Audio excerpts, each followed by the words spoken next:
Hi guys, it's Charlie here from Sterling Power, here to show you the new as of Q4 2023 baby induction hob. What makes it a baby is that the bigger brother of it is the IH1. This is the IH1L, being light, and it's about 10 centimeters smaller in diameter.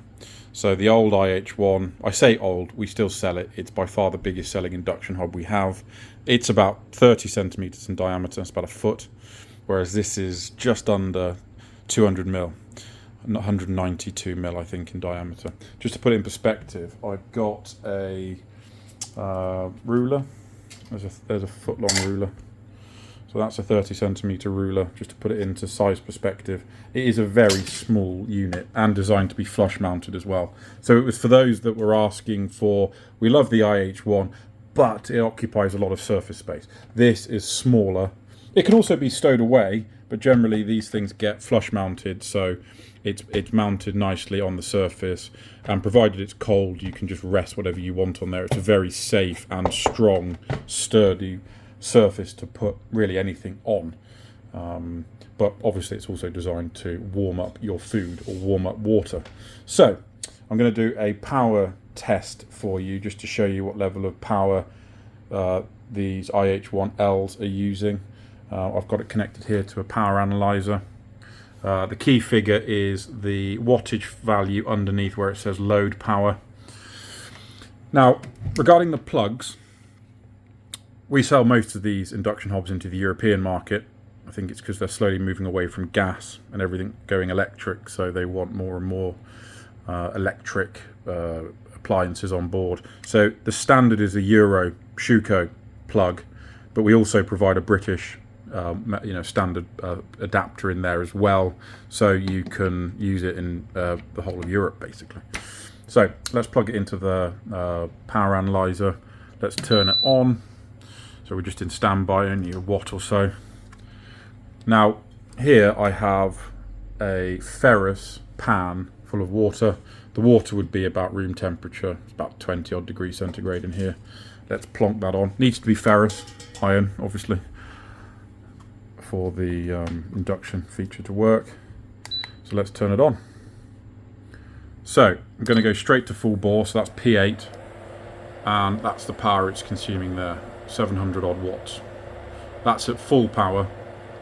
So really you would want a 1000 watt inverter. It needs to be, and I will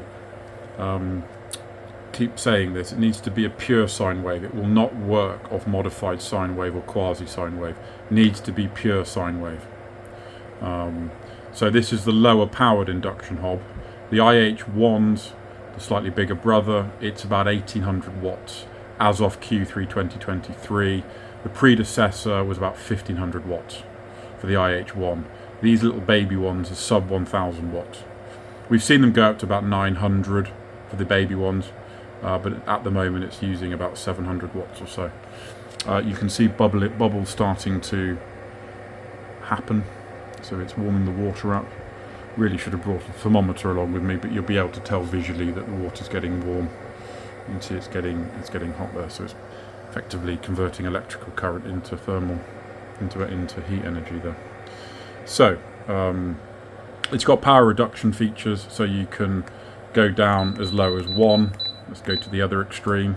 So what will happen now, you still need 800 watts, but it will pulsate.